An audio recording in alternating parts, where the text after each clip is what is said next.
Un alieno invasivo, il granchio blu, arrivato con le acque di stiva delle navi giunte dalle coste americane fino a quelle argentine, rischia di mettere in serio pericolo la biodiversità del nostro Adriatico. Vongole, moeche e mitili in generale i suoi preferiti, ma anche le specie autoctone come seppie, orate e branzini. Al suo passaggio elimina tutto perché da carnivoro qual è si nutre di tutto e distrugge tutto.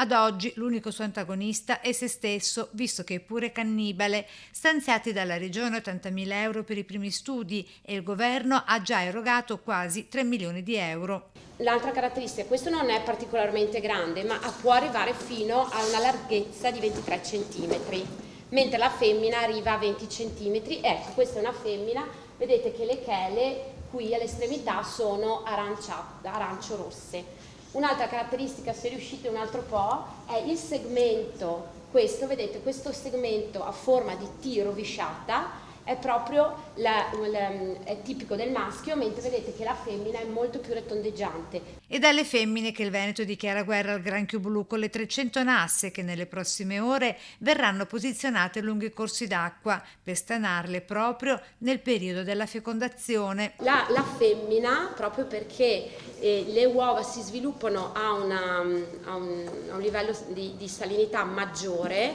rispetto all'estuario, va verso il mare.